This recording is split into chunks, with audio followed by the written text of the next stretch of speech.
carta do apóstolo Paulo aos Romanos, no capítulo 15. Mesmo assentados, porém com atenção e reverência, vamos acompanhar atentamente a leitura da palavra do Senhor. Diz assim: Ora, nós que somos fortes, devemos suportar as debilidades dos fracos e não agradar-nos a nós mesmos. Portanto, cada um de nós agrade ao próximo no que é bom para a edificação. Porque também Cristo não se agradou a si mesmo, antes, como está escrito, as injúrias dos que te ultrajavam caíram sobre mim. Pois tudo quanto outrora foi escrito, para o nosso ensino foi escrito, a fim de que pela paciência e pela consolação das Escrituras tenhamos esperança. Ora, o Deus da paciência e da consolação vos conceda o mesmo sentir de uns para com os outros, segundo Cristo Jesus, para que concordemente a uma voz glorifiqueis ao Deus e Pai de nosso Senhor Jesus Cristo. Portanto, acolhei-vos uns aos outros, como também Cristo nos acolheu, para a glória de Deus. Digo, pois, que Cristo foi constituído ministro da circuncisão, em prol da verdade de Deus, para confirmar as promessas feitas aos pais, e para que os gentios glorifiquem a Deus por causa da sua misericórdia, como está escrito: por isso eu te glorificarei entre os gentios, e cantarei louvores ao teu nome. E também diz: alegrai-vos, ó gentios, com o seu povo, e ainda: louvai ao Senhor, vós todos os gentios, e todos os povos louvem. Também Isaías diz: haverá a raiz de Jessé, aquele que se levanta para governar os gentios. Nele os gentios esperarão. E o Deus da esperança vos encha de gozo e paz no vosso crer, para que sejais ricos de esperança no poder do Espírito Santo. Amém.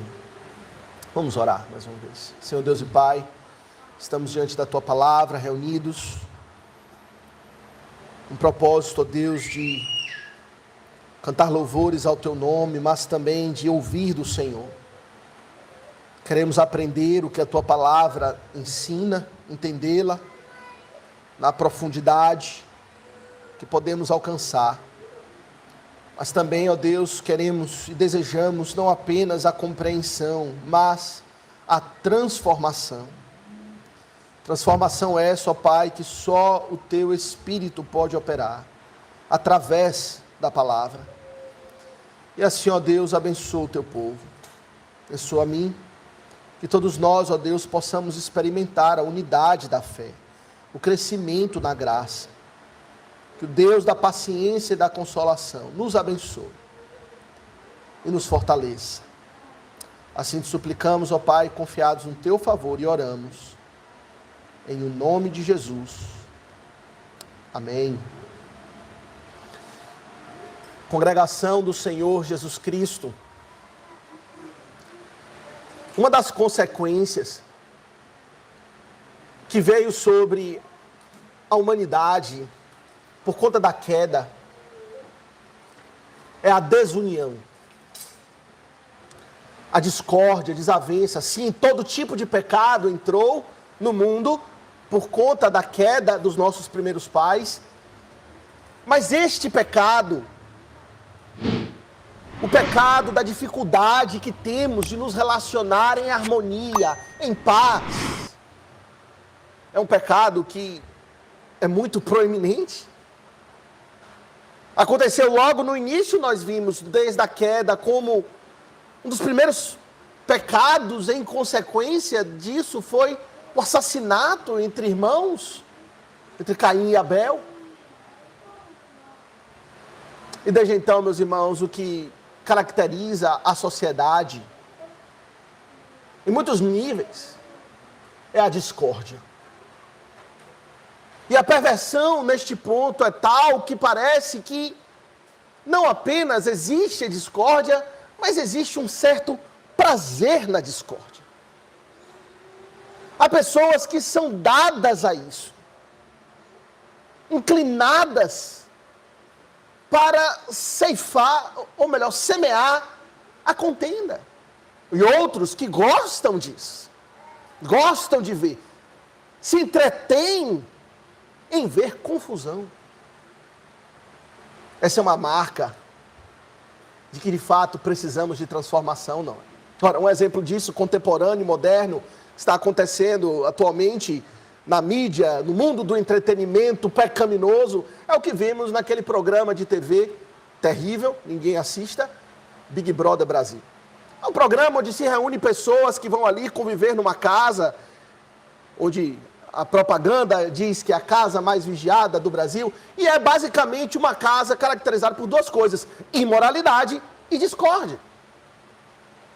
As pessoas assistem para ver a imoralidade e para ver as brigas, ver a discórdia.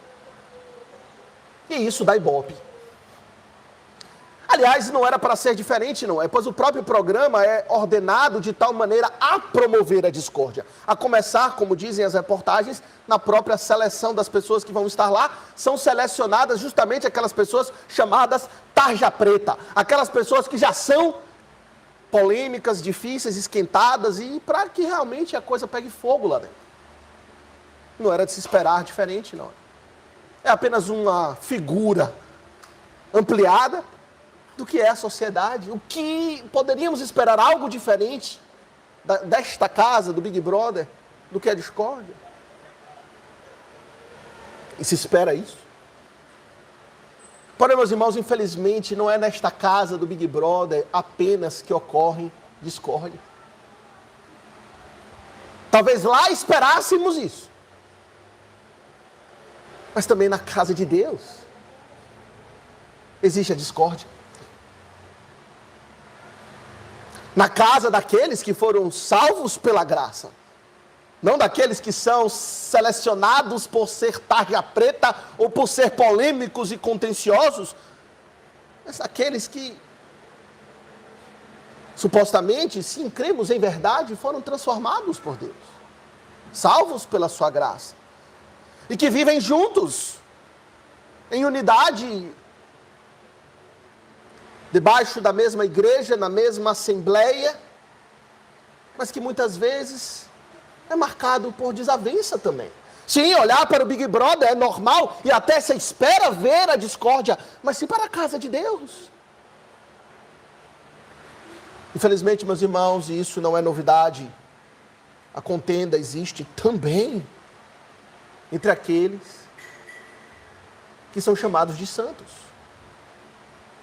E se os irmãos se lembram bem da exposição e acompanharam com atenção a leitura e os capítulos anteriores de Romanos 14, devem se lembrar que é justamente sobre isso que o apóstolo Paulo está tratando. Desavenças na igreja. Grupos. Aqui chamados os grupos dos fracos e dos fortes. Os irmãos devem se lembrar da nossa exposição, já tem algumas semanas, mas devem se lembrar, no capítulo 14, quando o apóstolo Paulo trata de forma direta o problema da discórdia que existia na igreja de Roma, entre duas facções que estavam se desenvolvendo na igreja, aqui que ele denomina os fracos e os fortes.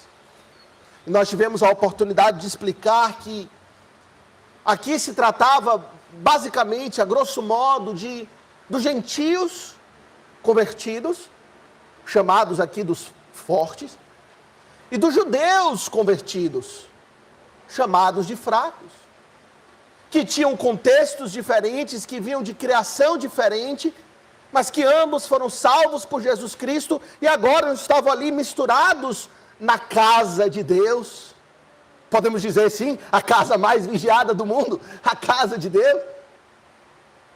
E lá, separados, por contendas.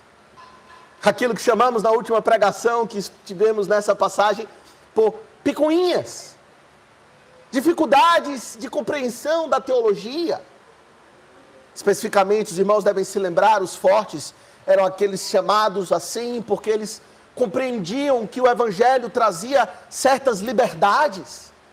Liberdades de comidas, que poderiam comer as comidas que anteriormente haviam sido proibidas na antiga dispensação, pois o Senhor Jesus, ao vir, ele aboliu essas distinções alimentares, e os fracos, que eram judeus, que haviam se convertido a Cristo, ainda não compreendiam que o Evangelho os tinha libertado dessas leis cerimoniais, dessas práticas, e ainda eram fracos na sua consciência, e não tinham a liberdade para usufruir desses alimentos, e por conta disso eles viviam se bicando.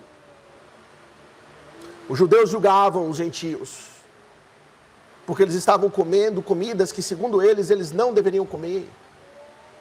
Já os gentios desprezavam os judeus que estavam ali, desprezavam porque eles não poderiam ter comunhão ao redor de uma mesa, pois ali poderia estar sendo servida uma comida que eles não iriam comer. De modo que não havia unidade, não havia acolhida, não havia um só corpo. Estavam segregados em discórdias e contenções. E se os irmãos se lembram, o apóstolo Paulo já vem tratando disso. Aliás, antes do capítulo 14, ele já vem preparando o terreno para isso, não é? Eu diria, desde o capítulo 1, quando ele fala que o Evangelho é o poder de Deus para a salvação de todo aquele que crê, do judeu primeiro e também do grego. Ele já lá no início do livro, ele já fala dessa distinção e vai desenvolvendo toda uma teologia para nivelar os dois grupos. Para mostrar que tanto judeus quanto gentios, ambos são pecadores, carecem da glória de Deus, decaíram da glória de Deus e são salvos unicamente pela fé em Jesus Cristo. Teologicamente, ele já vem preparando o terreno, mas aqui no capítulo 14 ele trata do assunto diretamente. E os irmãos devem se lembrar como ele desenvolveu alguns argumentos. Ele desenvolveu um argumento, os irmãos se lembram, colocando cada um no seu lugar. Lembrando que cada um de nós tem a nossa consciência para com Cristo, para com o Senhor, é para com Cristo que nós haveremos de prestar contas. E não devemos assim então viver a julgar e a criticar servo alheio. Mas agora, meus irmãos, no capítulo 15, ele continua a tratar do mesmo assunto. Mas ele vai trazer um argumento diferente para levar a igreja a experimentar a unidade, para que eles não vivam mais em panelinhas e discórdias e contendas, mas vivam em união.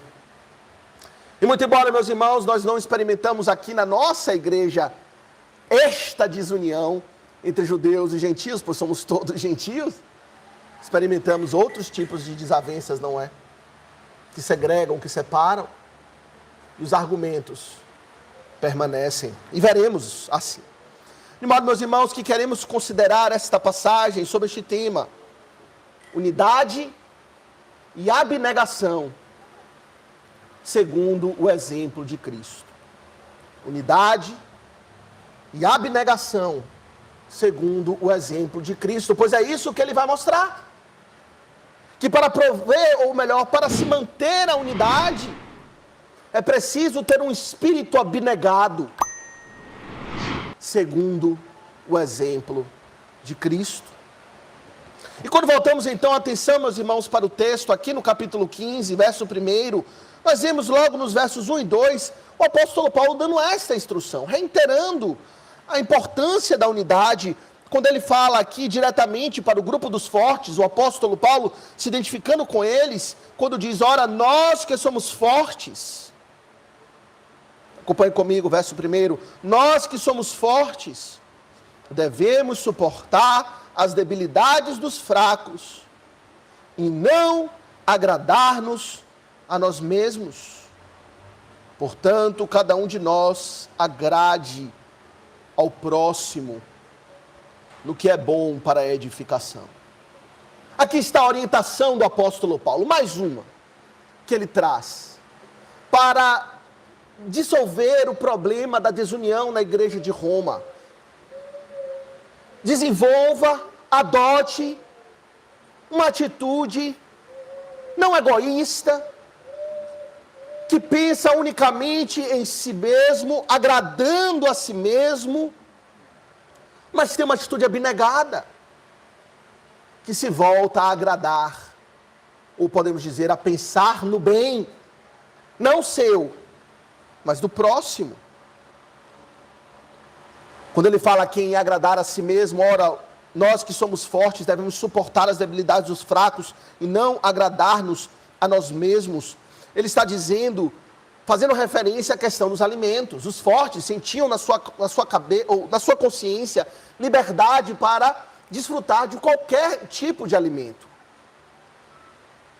Mas ao usar desta liberdade sem compreensão, ou sem consciência, ou sem consideração para com a consciência do mais fraco, ele estava sendo egoísta. Ele estava colocando um motivo de tropeço, de escândalo para os mais fracos, e assim promovendo a desunião. O apóstolo Paulo então chama aqui para não agradar a si mesmo, não ter uma atitude egoísta, pensando apenas naquilo que é o seu direito, eu vou usufruir o que é o meu direito, e o resto não me importo, não estou nem aí para isso. Não! Pelo contrário, ele diz, especialmente aos fortes, devemos suportar as debilidades dos fracos. E a palavra aqui, suportar as debilidades dos fracos, meus irmãos, não tem a ideia meramente de tolerar. Ele não está dizendo para os fortes aqui, tolere o seu irmão mais fraco. É isso mesmo, é uma realidade, e você tem que enfrentar isso, tolere. A palavra aqui tem uma ideia um pouco mais, que vai além da tolerância. A palavra suportar aqui, suportar as debilidades dos fracos, tem a ideia de ajudar os fracos nas suas fraquezas. Suportá-lo no sentido de carregá-lo, de sustentá-lo, de ajudá-lo, e não desprezá-lo, e não criticá-lo, e não olhar para ele e dizer, ô povo ignorante, que não compreende as coisas, e simplesmente tratar com desprezo, mas tratar com consideração, ajudando. A igreja, meus irmãos, ela é e sempre será um grupo de pessoas que estão, um grupo muito heterogêneo, que estão em posições diferentes na sua caminhada da fé. Uns já compreendendo com maior maturidade o Evangelho e as implicações da graça, e outros que ainda não compreenderam certas coisas, ou até mesmo adotam certas práticas que ainda não são plenamente coerentes com o Evangelho. E esses que estão numa caminhada mais avançada, que já compreendem mais, são mais fortes na fé, devem olhar para os mais fracos, não com desprezo, mas com disposição para ajudá-los, para socorrê-los. E isso, meus irmãos, envolve a abnegação. No caso aqui, envolve a não usar da liberdade que o próprio Cristo lhe deu, em prol daquele que é mais fraco. E antes, ao invés de agradar a si mesmo e suportar os fracos, é preciso ir além, ele diz, é preciso agradar ao próximo, no que é bom para a edificação. Veja no verso 2, portanto, cada um de nós agrade ao próximo no que é bom para a edificação. Isto é, procure o bem do próximo, do que é bom para a edificação. O bem espiritual do próximo. Não tenha em mente apenas a consideração dos direitos que o próprio Evangelho lhe dá, mas tenha em consideração o progresso espiritual daqueles que são mais fracos. Procure edificar. Procure abençoar. E não apenas usufruir das bênçãos que o próprio Deus lhe dá, mas negue-se a si mesmo e ajude. Em outras palavras, ao invés de desunião, devemos promover a união. De que maneira? Tirando o foco de nós mesmos E, meus irmãos, quando paramos para pensar, não é realmente o egoísmo que está na raiz de toda desavença? Quando você vai aconselhar ou ouvir pessoas que estão brigadas, é sempre cada um reclamando daquilo que é seu direito, daquilo que deveria estar recebendo e não está, o outro não está concedendo. É sempre olhando para si, para si, para si, usando a palavra moderna, se vitimizando,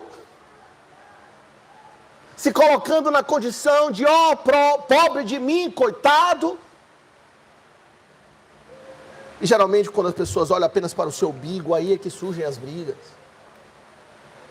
Mas, meus irmãos, precisamos, diz o apóstolo Paulo aqui, agradar ao próximo, pensar não em nós mesmos, não em pensar nos nossos direitos, mas pensar naquilo que é o bem, naquilo que vai promover o bem do meu irmão.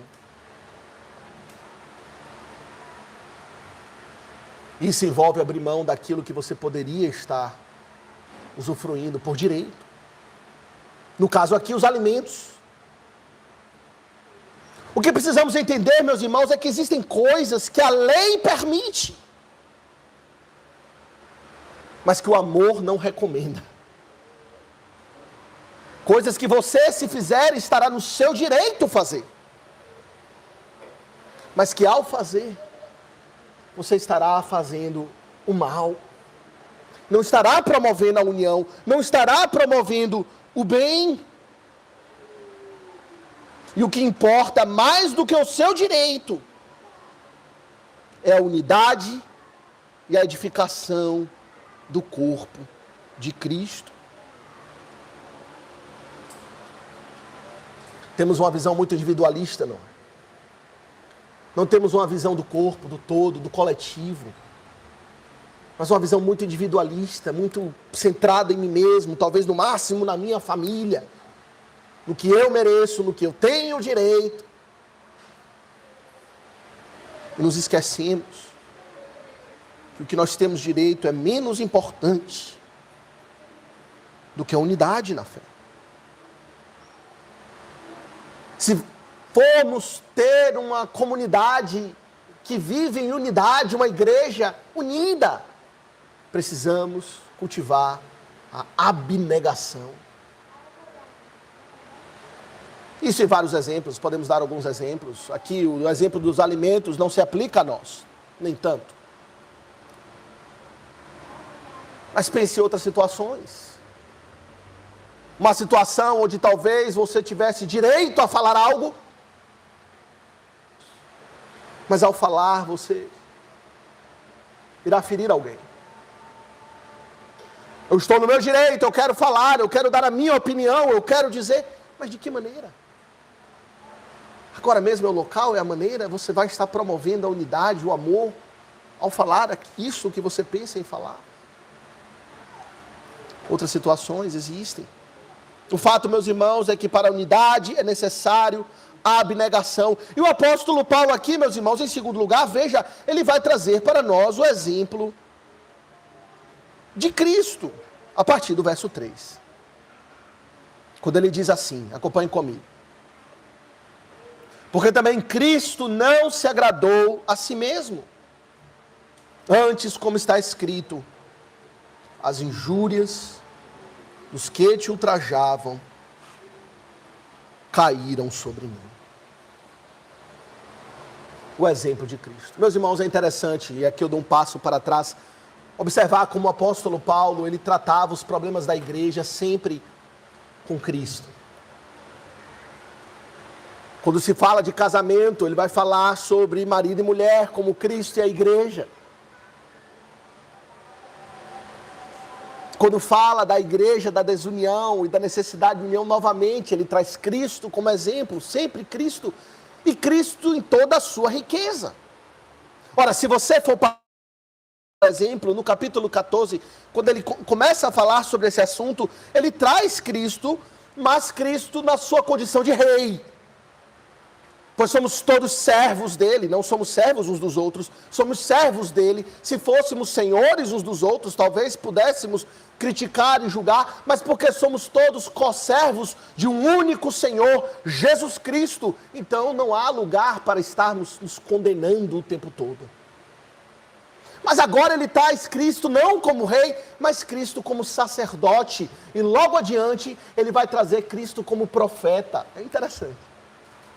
Ele vai mostrar Cristo como rei, já mostrou, e agora como sacerdote, depois como profeta, como exemplos, argumentos para a unidade. E quando ele traz, meus irmãos, Cristo como sacerdote, e aqui ele cita o Salmo 69, que lemos durante a liturgia, que é um salmo que fala das agonias de Cristo na sua morte na cruz, e do seu sofrimento como sacerdote do seu povo.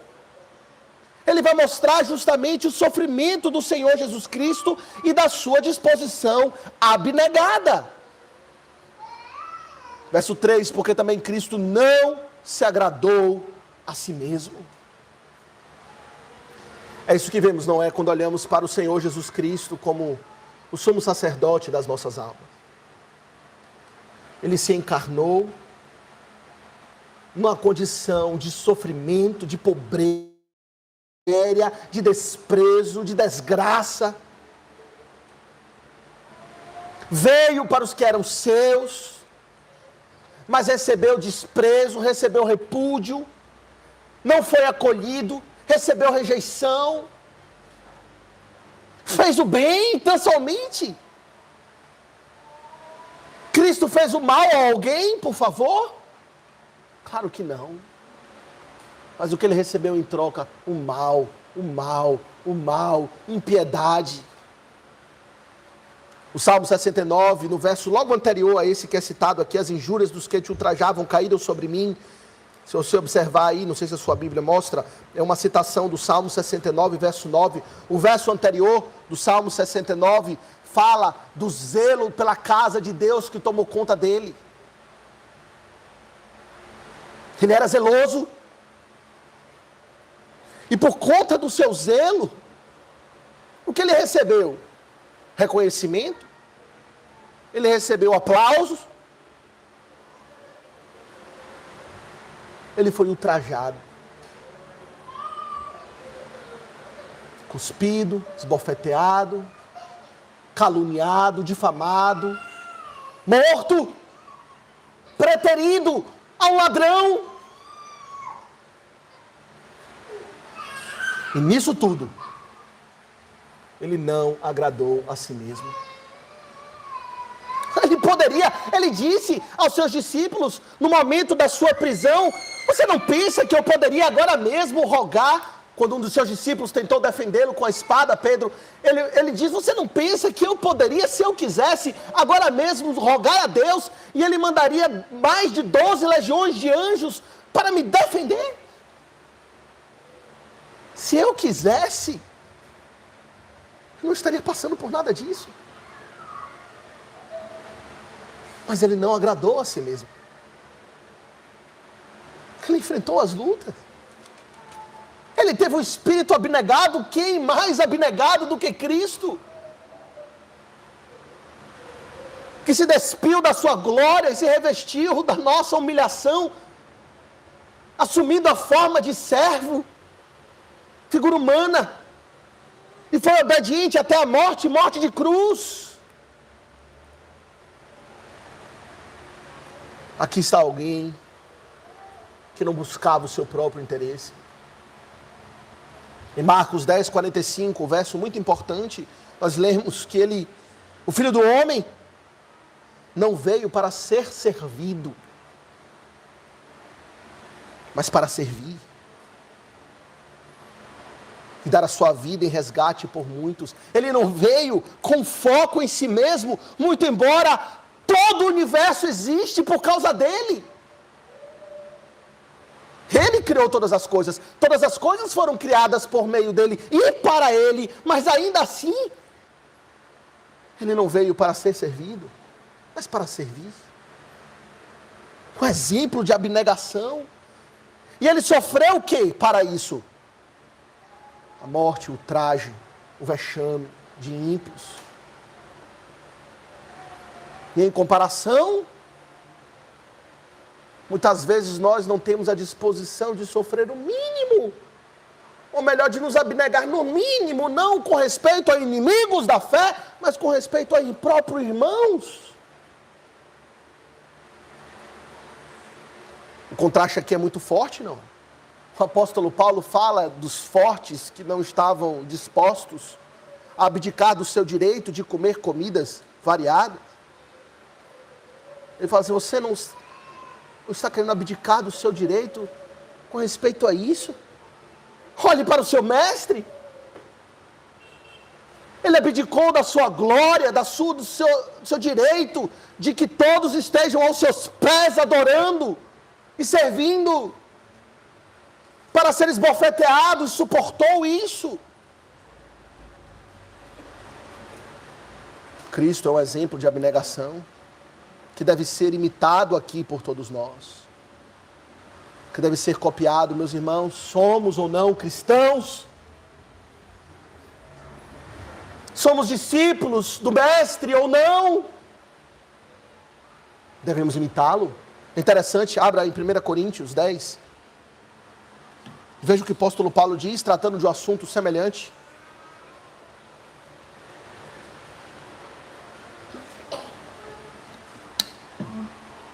1 Coríntios 10, lá o assunto é ainda a questão dos alimentos e desavenças que estavam surgindo por conta disso. Em 1 Coríntios 10, 32, o apóstolo Paulo diz, não vos torneis causa de tropeço, nem para judeus, nem para gentios, nem tão pouco para a igreja de Deus. Assim como também eu procuro em tudo ser agradável a todos. Em outras palavras, eu não procuro agradar a mim mesmo, não buscando meu próprio interesse, mas o de muitos, para que sejam salvos. E ele diz então no verso seguinte do capítulo 11, sede meus imitadores, como também eu sou de Cristo. Sede meus imitadores, como também eu sou de Cristo. Você é um imitador de Cristo? Você olha as suas atitudes ao estudar os evangelhos, os salmos que falam de Cristo também, Salmo 69, a sua atitude, Salmo 22, a Bíblia, você vê o mestre e você diz, aqui está alguém no qual eu devo seguir após os seus passos. Alguém abnegado, que não procura o seu próprio interesse e que não quer, como diz o apóstolo Paulo aqui em 1 Coríntios 10, colocar ou ser causa de tropeço nem para judeu, nem para gentil, muito menos para a própria igreja.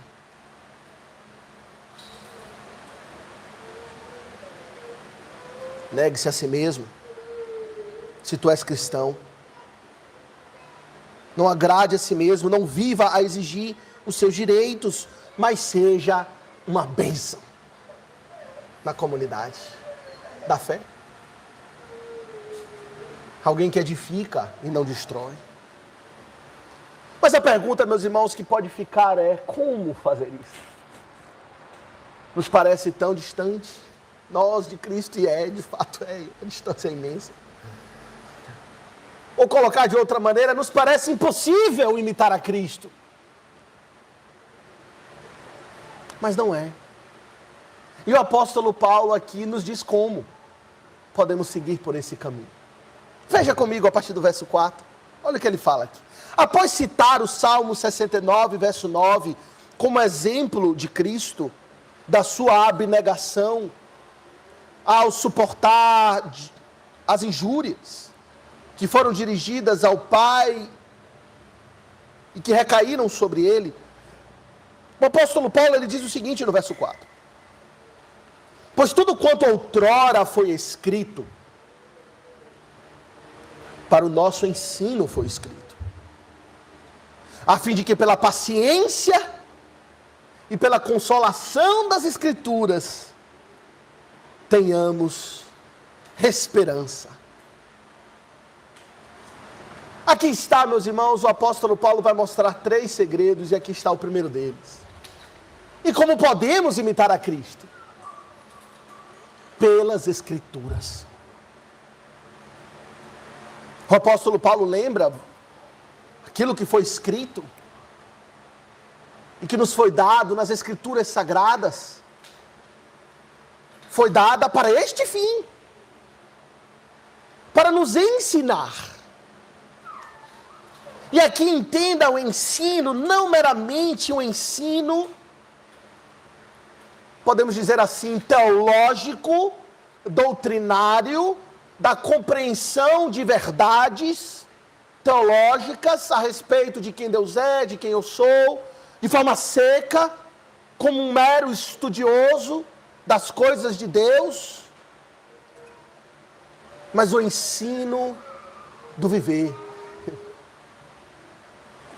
Porque veja o que ele fala aqui, ora o Deus, ou melhor dizendo, pois tudo quanto outrora foi escrito para o nosso ensino foi escrito, a fim de que pela paciência e pela consolação das Escrituras tenhamos esperança. Em outras palavras, pela Escritura nós aprendemos o quê?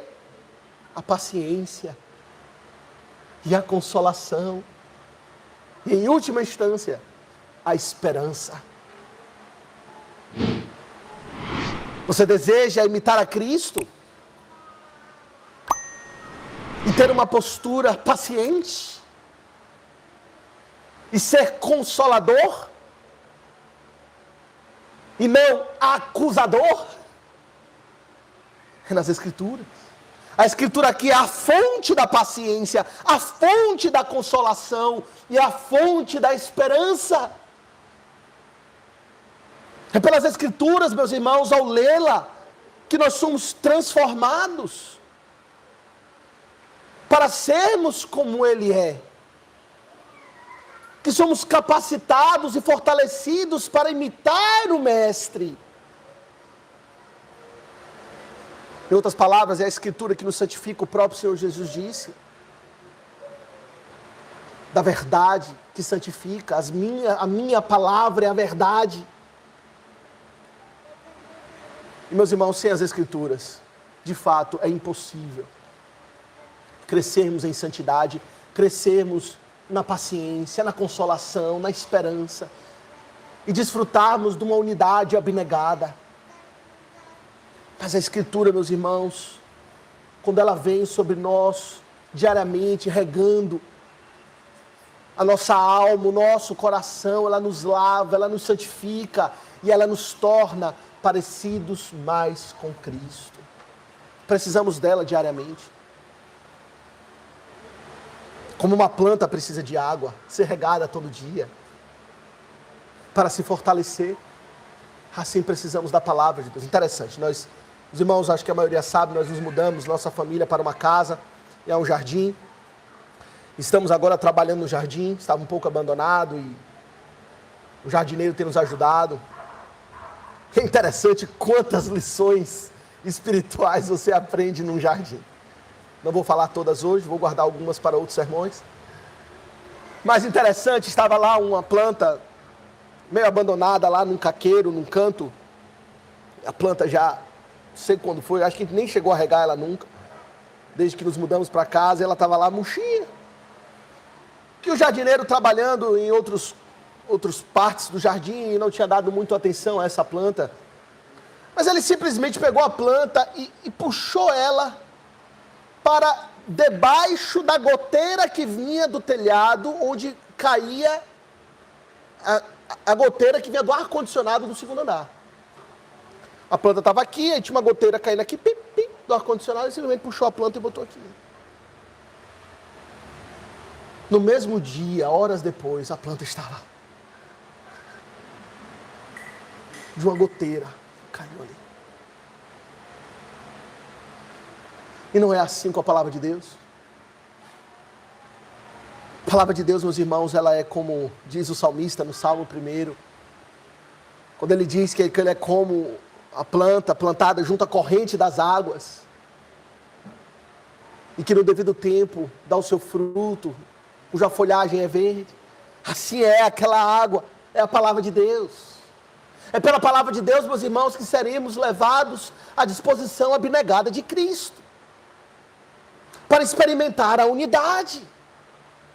O apóstolo Paulo lembra aqui, queridos irmãos, tudo que foi escrito para o nosso ensino. Não apenas o ensino teológico, mas o ensino das graças que devemos ter em Jesus Cristo. A palavra é o primeiro instrumento aqui apresentado, citado pelo apóstolo Paulo e depois explicado que a Bíblia funciona assim, que se usarmos poderemos imitar a Cristo. Mas há a segunda ferramenta aqui importante, logo no verso 5 em direta.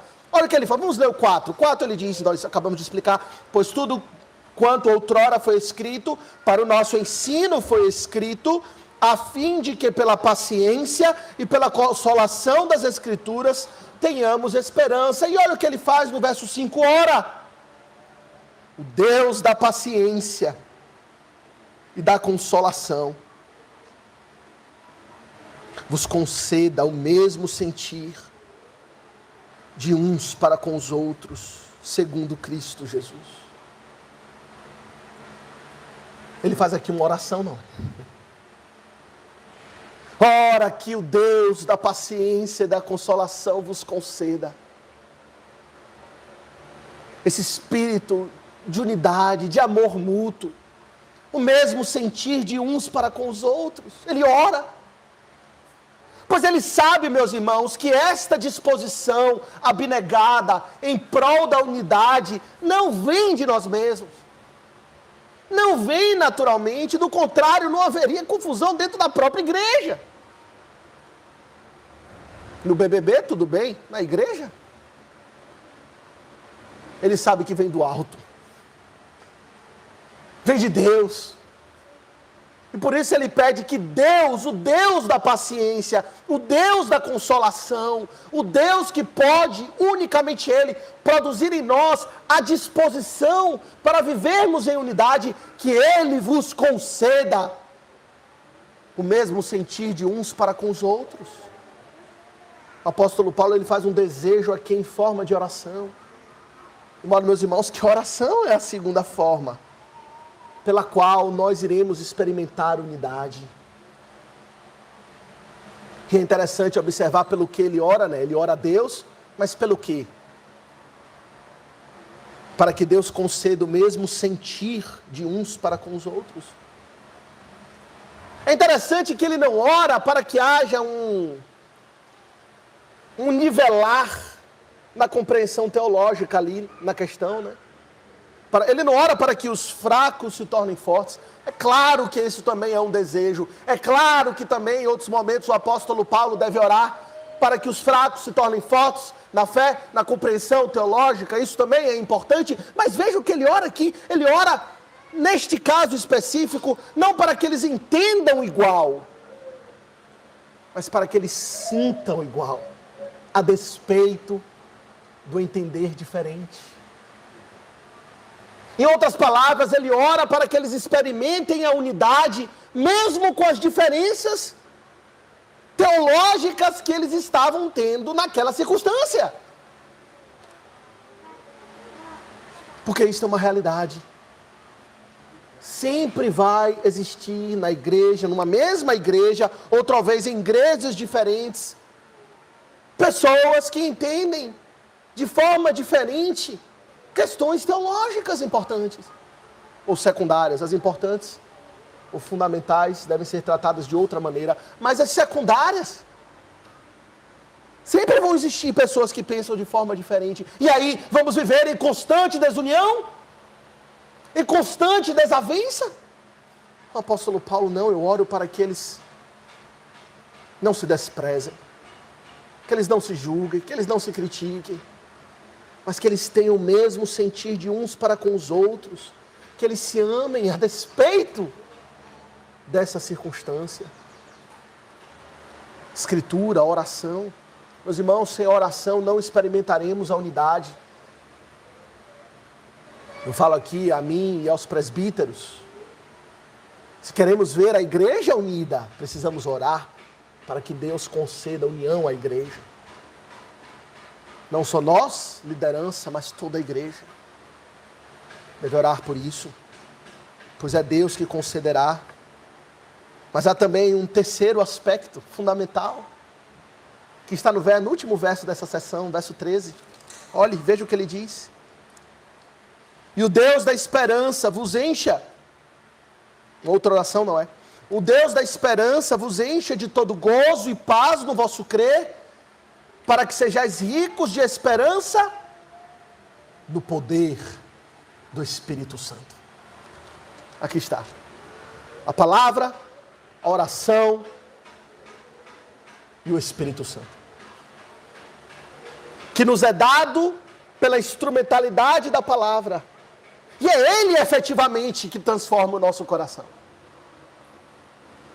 Pela instrumentalidade da palavra. E Ele é concedido ou atua em nós em resposta de oração. De modo, meus irmãos, que não seremos unidos se não formos cheios do Espírito. Experimentando o poder do Espírito. Andando no Espírito e não na carne. Meus irmãos, se andarmos na carne, óbvio, as contendas surgirão. As desavenças carnais. Mas se andarmos no Espírito e não satisfazemos as concupiscências da carne, guiados e orientados pelo Espírito Santo de Deus, em oração, em meditação da palavra, as contendas certamente diminuirão, serão menos frequentes, menos intensas, resolvidas com graça mais prontamente, com maior disposição para perdoar. É possível imitar a Cristo. Não na perfeição dele, claro. Mas é possível seguir na direção do Mestre. Pela consolação e pela paciência das Escrituras. Pelo Deus da paciência que nos concede o mesmo sentir de uns para com os outros. Pelo poder do Espírito Santo. Podemos viver para não agradarmos a nós mesmos. Isso é de suma importância. É de suma importância, veja, não apenas para termos a unidade em si, mas é de suma importância, e aqui você vai ver no texto já já, para o nosso culto a Deus. Uma das coisas, meus irmãos, que vemos em várias partes da Bíblia, é como o culto a Deus deve ser oferecido a Deus em unidade. O culto, ele é sempre corporativo. Culto público. E o culto que agrada a Deus é o culto que é oferecido em unidade. Veja o que nós lemos aqui no texto. Verso 6, verso 5, aliás. Ora, o Deus da paciência e da consolação vos conceda o mesmo sentir de uns para com os outros, segundo Cristo Jesus. Para quê? Veja no verso 6. Para que concordemente e a uma voz glorifiqueis a Deus e Pai, ao Deus e Pai de nosso Senhor Jesus Cristo. Para que possamos adorá-lo, glorificá-lo, exaltá-lo em uníssono, com uma só voz, e não com vozes dissonantes, não com vozes distoantes, mas como um coral harmonioso, possamos juntos adorar a Deus. E do contrário, meus irmãos, se há desavença, se há desunião, a glorificação de Deus por meio das nossas vozes no culto público é como um coral desentoado, desafinado, descompassado. E não agrada ao Senhor. Não agrada ao Senhor receber o louvor de um povo que não se dá. Eu pensei numa ilustração. Imagine o Dia das Mães. Ou o aniversário de uma mãe, por exemplo. Que tem 2 filhos que não se falam, que estão em inimizade, brigados, os filhos. Mas os filhos amam a mãe, cada um deles, individualmente, mas eles não se dão bem. Eles resolvem homenagear sua mãe, mas não juntos. Porque eles não se dão bem. E então, no dia das mães, talvez eu amo muito a minha mãe, eu vou levar ela para o melhor restaurante, dar a ela o melhor presente. E ele vai e leva ela para o melhor restaurante, para o melhor presente. E o outro não vai junto, pois eles não se dão bem. E ele fala, mas eu também amo a minha mãe, vou levar ela no outro melhor restaurante, vou dar a ela um presente também incrível. E aquela mãe recebeu muito amor dos seus 2 filhos. Ela recebeu uma homenagem, um presente. Mas eu lhe pergunto, aquela mãe ao final de tudo estará feliz? Só um pouco. Talvez até triste. Porque não há unidade. Isso é uma realidade. E a mesma coisa na igreja. Quando nós pretendemos cultuar a Deus da melhor forma, e às vezes pensamos apenas na forma, né, nas questões externas, como esse filho que pensa que irá agradar a Deus, meramente dando a ela o melhor presente, o melhor restaurante. Pensamos que iremos cultuar a Deus de modo que lhe seja agradável, apenas seguindo os preceitos externos que devemos seguir.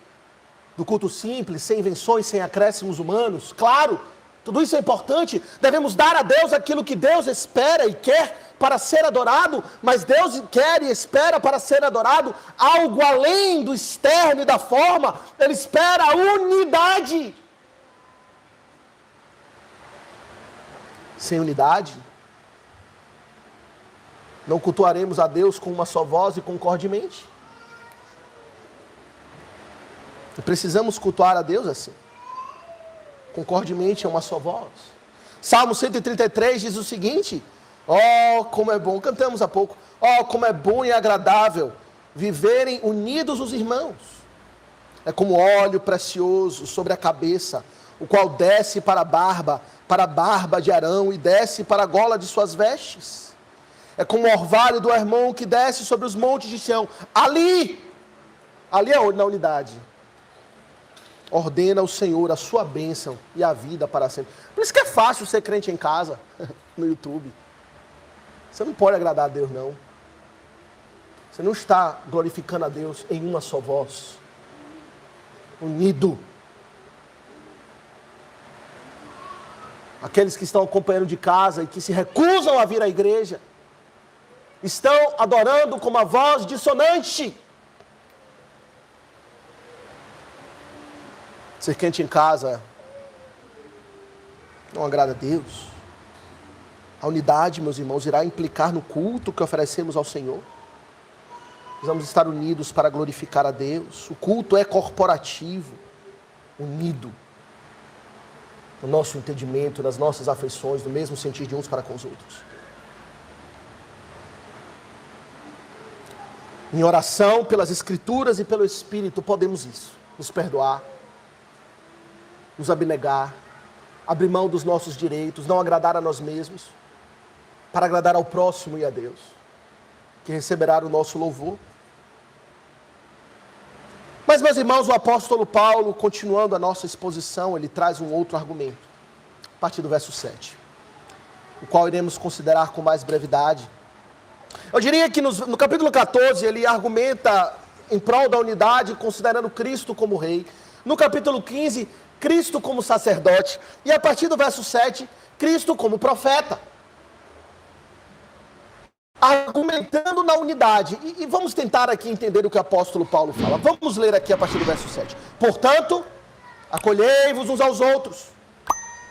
A partir do verso 8. Digo, pois, que Cristo foi constituído ministro da circuncisão em prol da verdade de Deus, para confirmar as promessas feitas aos nossos pais, e para que os gentios glorifiquem a Deus por causa da sua misericórdia, como está escrito: Por isso eu te glorificarei entre os gentios e cantarei louvores ao teu nome. E também diz, alegrai-vos, ó gentios, com o seu povo. E ainda, louvai ao Senhor, vós todos os gentios, e todos os povos os louvem. Também Isaías diz, haverá a raiz de Jessé, aquele que se levanta para governar os gentios. Nele os gentios esperarão. E conclui, o Deus da esperança vos encha de todo gozo e paz no vosso crer, para que sejais ricos da esperança no poder do Espírito Santo. O que o apóstolo Paulo está dizendo aqui? No verso 8, meus irmãos, ele nos lembra que Cristo, ele foi constituído ministro da circuncisão em prol da verdade, para confirmar as promessas feitas ao Pai. Em outras palavras, como profeta, ele cumpre as profecias. Ele cumpre a verdade de Deus. E ele vem aqui como ministro da circuncisão, isto é, ele vem para ministrar ao povo judeu. E de fato assim o foi. Em João nós conhecemos logo no início, capítulo 1, veio para os que eram seus, os seus ali, os judeus étnicos. Ministro da circuncisão, em prol da verdade, para confirmar as promessas aos pais, isto é, aos patriarcas, Abraão, Isaque, Jacó, Davi. E assim, meus irmãos, os judeus convertidos a Cristo, olhavam para Cristo e diziam, aqui está o meu Messias. Aqui está aquele que ministrou a mim, ele é nosso, ele é a confirmação da promessa feita aos nossos pais. E talvez assim, os judeus convertidos na igreja pensassem que havia uma espécie de uma casta na igreja. Os judeus, cujo Cristo, Messias, era propriamente deles, e os gentios, sim, estão lá, foram convertidos, mas como uma espécie de concessão da parte de Deus, uma tolerância da parte de Deus que abriu a porta para eles, mas na verdade ele é mesmo o nosso Messias, o Messias dos judeus, e não dos gentios. Mas o apóstolo Paulo, ele vai e ele diz que não é bem assim. Pois veja o que ele diz. Digo-vos, pois, que Cristo foi constituído ministro da circuncisão em prol da verdade, para confirmar as promessas feitas aos pais. E para quê? E para que os gentios glorifiquem a Deus por causa da sua misericórdia. Como está escrito, por isso eu te glorificarei entre os gentios e cantarei louvores ao teu nome. E outras citações. O que ele está dizendo é que Cristo veio como cumprimento da promessa aos pais, mas que essas promessas aos pais do povo judeu diziam respeito não apenas aos judeus propriamente dito, mas a todas as nações. E que os gentios, longe de ser crentes de segunda categoria, eles faziam parte também das promessas. Não foi isso que o Senhor prometeu a Abraão? Em ti serão benditas todas as famílias da terra. E ele cita aqui vários versos que provam isso, não é? Salmo 18. Por isso eu te glorificarei entre os gentios e cantarei louvores ao teu nome. Eu sou dos gentios. E isso estava prometido. E também diz, outra passagem, Deuteronômio agora, alegrai-vos, ó gentios, com o seu povo. E ainda, Salmo 117, louvai ao Senhor, vós todos os gentios, e todos os povos o louvem. Isaías, a mesma coisa, haverá a raiz de Jessé, isto é, o filho de Davi, o Cristo, aquele que se levanta para governar os gentios, e nele os gentios esperarão. Em outras palavras, o apóstolo Paulo lembra aos judeus que os gentios também são do Messias. O Messias é deles também, assim como dos judeus, igual. Não menos e não mais, porque talvez os judeus pensavam aqui é o nosso lugar e a gente concede espaço para os gentios. A gente abre aqui uma oportunidade para eles serem salvos, mas na verdade eles são uma casta inferior. Jesus é nosso e deles só um pouco, também, mas é mais nosso do que deles. O apóstolo Paulo diz, não, a promessa que Cristo prometeu e cumpriu aos pais, dizia respeito também aos gentios, e não apenas aos judeus. Não há razão para olharmos um para o outro como um superior ao outro. Se aqui estamos é porque o Senhor quisesse que aqui estivéssemos, e é o nosso lugar, e portanto devemos acolher uns aos outros. É claro que aqui, novamente, não há essa questão de judeu e gentil entre nós, mas há talvez aquela questão, aqui você pense, eu sou o fundador da igreja. Ou então, eu sou quarta ou quinta geração de crente, e aquele que acabou de chegar, chegou agora, não é de uma família cristã. Talvez eu tenha mais direito a Cristo do que ele. A gente não pensa assim explicitamente, não é? Mas pensa. E muitas vezes despreza aquele que acabou de chegar. Aquele que não tem a nossa história com Cristo e com a igreja. E faz separação entre crente e crente. Como se Cristo fosse mais meu do que dele. Como se os direitos do Evangelho fossem mais meus do que dele. Como se eu não estivesse na obrigação de acolher aquele que Cristo acolheu.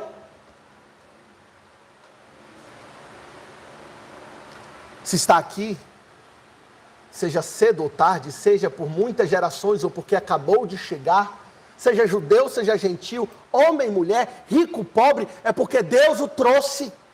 Deus o acolheu. E devemos acolher também. Ter o nosso coração aberto para a unidade. Versículos como esse, meus irmãos, passagens como essa vão bem na jugular, como falamos, naquela cultura da panelinha. Eu tenho aquela minha panelinha aqui, daqueles que eu penso, fazem mais parte da igreja do que outros eu rejeito. Para entrar na panelinha dá trabalho, viu? Dá mais trabalho para entrar na panelinha do que para entrar no reino de Deus. Que coisa. Colocamos mais barreiras para entrar nas nossas panelinhas do que Deus para entrar no seu reino. O qual o Senhor abre as mãos e recebe pela sua graça, livremente, abertamente. É isso que ele nos diz no verso 7, não é? Portanto, acolhei-vos uns aos outros, como também Cristo nos acolheu para a glória. Em cumprimento das promessas. Pela sua vontade soberana, eletiva, graciosa. E, portanto, devemos também acolher. Com misericórdia, com graça, com paz, com unidade. Meus irmãos, em conclusão, como é importante a unidade na igreja, não é? Como é importante buscar e nos empenhar para isso. O próprio Senhor Jesus, na oração sacerdotal, João 17, o Senhor Jesus ora ao Pai para que o seu povo fosse um.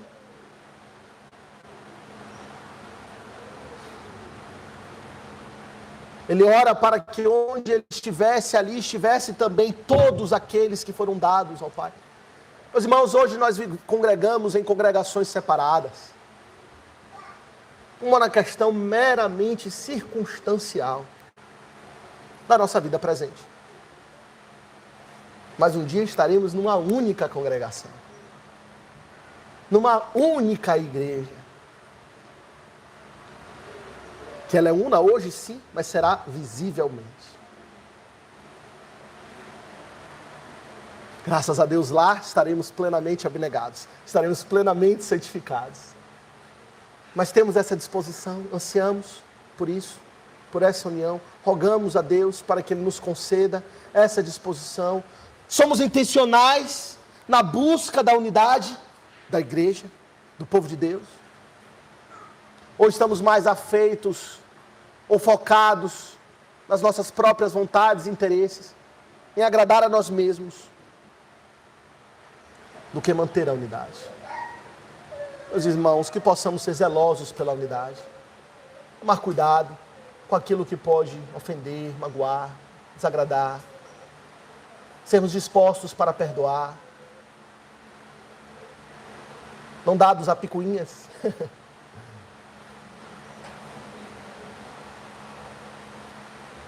mas sermos pacientes e consoladores, pois todos temos a mesma esperança. E o Deus da esperança vos encha de todo gozo e paz no vosso crer. Gozo e paz. Para que sejais ricos de esperança no poder do Espírito Santo. Amém.